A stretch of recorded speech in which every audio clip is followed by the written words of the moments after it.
Tēnā koutou katoa ngā mihi nui kia koutou. And good morning, everyone. And thank you for that lovely introduction, Catherine. Can I just acknowledge you and Rachel and Phil in the room, and thank you to Business New Zealand for hosting today and inviting me along. And thank you for the role that you play in keeping a laser focus on what matters to New Zealand's future, growth, productivity, innovation and opportunity. Economic growth, when it comes down to it, is all about people. It's whether young New Zealanders see a future for themselves in this country, whether or not businesses can have the confidence to innovate and grow, and whether or not we are a country that if you work hard that you can get ahead, and whether or not the next generation of New Zealanders have a better opportunity than the last. And this long-term prosperity doesn't just happen by accident. It comes from building capability and building knowledge and building skills. And it comes from attracting investment and also attracting talent. And it comes also from governments being disciplined enough to focus on the things that drive economic growth. And two of the most important drivers of economic growth, of course, are the two portfolios that I am fortunate to hold, education and immigration. Because as you know, education builds the skilled workforce of the future, and immigration supports the workforce that we need today and the investment that we need today. And if we can get both of these things working well, New Zealand will prosper. But frankly, both have drifted. And education outcomes have, and achievement has steadily declined. Our international rankings have slipped. Fewer children are mastering the basics in reading, writing and maths. Our confidence, as you know, in our qualification system has weakened. Strong education outcomes are one of the single biggest drivers of productivity and of growth, and yet for decades we sat by and we watched these things slide backwards. It's been both a moral failure and an economic one, and I often think about the All Blacks.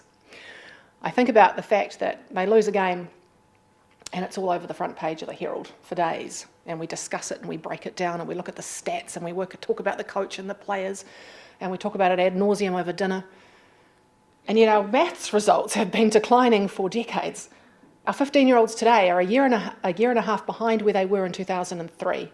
And every single international report that comes out to show that we're slipping, nothing changes. It's not front page, we're not discussing it, we're not breaking it down, and yet it's one of the most important factors of our future productivity and future growth. Immigration settings in recent times also have been increasingly skewed towards lower skilled immigration without enough focus on productivity, on skills and economic contribution. Over the last 2.5 years, our government has worked relentlessly both to lift educational achievement and rebuild an immigration system that supports this long-term economic growth. Because every year, 60,000 children, I always remind everyone, start school. And every single one of those 5-year-olds deserves access to a world-leading education that gives them the knowledge and the skills and the qualifications, ultimately, that will set them up for life. And that is why we're undertaking the most significant education reform in decades. And we're rebuilding that around 6 key priorities, and we have done since the start, and they have not changed. A comprehensive year-by-year knowledge-rich curriculum, consistent assessment, explicit teaching practice through structured literacy and structured maths, investing in the workforce of the future, the teaching workforce of the future, better learning support, and a culture of data, accountability and high expectations. We're introducing an internationally benchmarked year-by-year knowledge-rich curriculum from years 1 to 13 that lays out what knowledge you need in what order every single year so that nothing is left to chance. And it won't matter whether or not your child is at a primary school or a high school down here in Christchurch or up in Auckland, it is consistent. We've mandated structured literacy and structured maths, and tens of thousands of teachers have been trained in these explicit teaching methods. We've delivered maths workbooks and teacher guides into every single primary and intermediate classroom in the country. And if you've got children, you may have seen the maths workbooks that your young people are working in. We've introduced twice yearly assessments in reading, writing and maths every year from year 3 to year 8, so parents and teachers know whether or not their children are on track. And then we can intervene early if they are not, and that is key, because we have funded hundreds and hundreds of literacy and maths intervention teachers to take small groups to accelerate their learning when they need extra help. And importantly, we're already seeing very early encouraging signs. Recent data from the Curriculum Insight study, which takes a sample of children in year 3, year 6 and year 8, showed improving year 6 maths and writing and that was statistically significant. Maths went up every year, but statistically significant in year 6, with a 6% gain and 5% in writing. And when you think about the drop we usually see between year 4 and year 8, over many years, this is the first signs of turning that decline around between year 4 and year 8. Stronger achievement in primary school, of course, creates this foundation for secondary education and allows us to think about what more rigorous qualifications can look like. And as announced recently, we are replacing NCA with a qualification system that is an internationally benchmarked curriculum that is consistent across New Zealand. The qualifications will be more rigorous, more coherent, and be a far more credible record of what young people know and can do. Because education is not just social policy, it is economic policy. Countries with stronger education outcomes are more productive economies. And if we want higher wages and if we want higher productivity and better long-term growth, we must lift educational achievement. But education builds capacity over time. We also need to have an immigration system that supports growth right now, today. And when we came into office, immigration was not serving New Zealand's long-term interests. You may remember, late 2023, net migration was running at 135,000. The risk assessment had weakened, verifications processes were poor, processing times had blown out, and the balance of migration had become heavily weighted to low-skilled migrants. In fact, 70% of those coming in were lower skilled. We've made a number of very strategic changes over the last 2.5 years to restore that integrity, improve sustainability, and better align immigration with New Zealand's economic needs. So, strengthened compliance settings and risk settings. We've improved processing times dramatically. And these changes have helped bring migration back to more sustainable levels. In the last month, figures were net migration sitting around 26,000.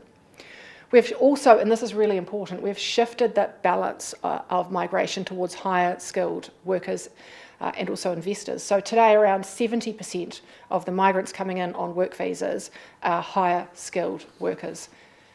But importantly, we've also strengthened expectations for those lower skilled migration pathways. In 2024, we introduced minimum English language requirements for skill level 4 and 5, those are the lower skilled roles under the work visas. And those changes were important not only for productivity, but also to help reduce migrant exploitation, which you may remember back in 2022, 2023 was at record levels and in the paper every single day, just to make sure that migrants are better equipped to participate successfully in workplaces and communities. Because a strong immigration system must balance that opportunity with integrity. And it's got to prioritise New Zealanders for jobs while also supporting businesses to access workers where genuine shortages exist. But we need to make sure that migrants can succeed, understand their rights and contribute meaningfully to their communities. So today I am announcing that from the 1st of June, minimum English language requirements under the Employer Accredited Work Visa will also be extended up from level 4 and level 5 to level 3 roles. This aligns with skill level 3 and the existing requirements we already had in place for level 4 and 5 exactly. Skill level 3 is the single largest part of the AEWV, or Accredited Employer Work Visa cohort. And many of these workers are coming into New Zealand with aspirations for residence eventually, with the new pathways that we've created. And it's important that people coming to work in New Zealand can communicate in basic, everyday English, not only to participate effectively at work, but to understand their rights, integrate into communities and succeed here in the long term. The standard that we're requiring for these work visas is not high-level academic English. It's basic, everyday level of English equivalent to IELTS 4, for those of you who are familiar with IELTS. A practical standard that will support successful participation in life and work in New Zealand. Alongside skills, of course, investment is another critical driver of economic growth, and that's why we have made changes to the Active Investor Plus visa. You may know it as the Golden Visa. I didn't give it that name, someone in the news did, and it's stuck.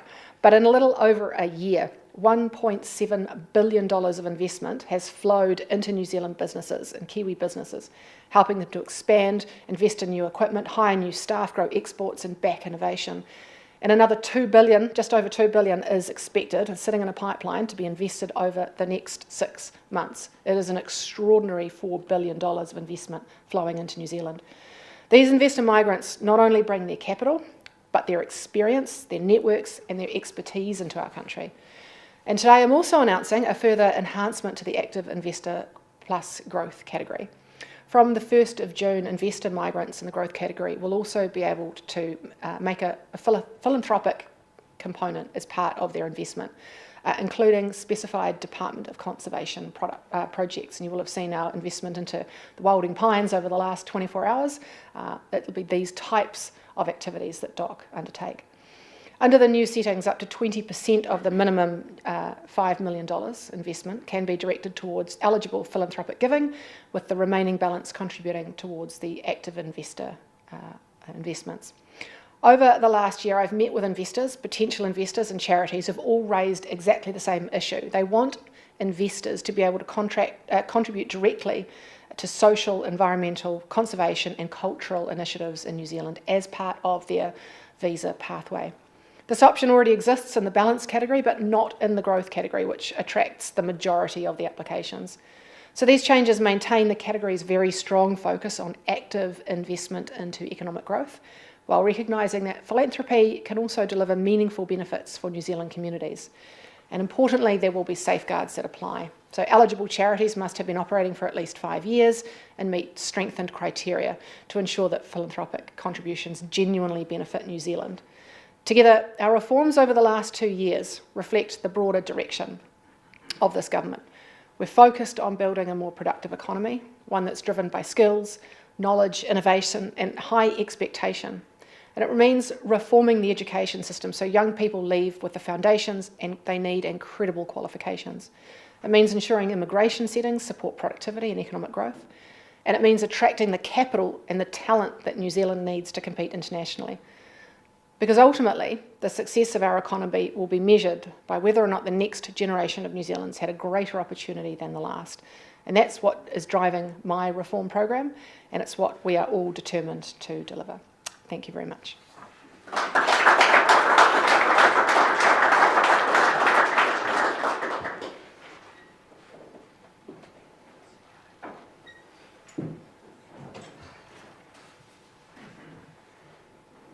Thank you, Minister.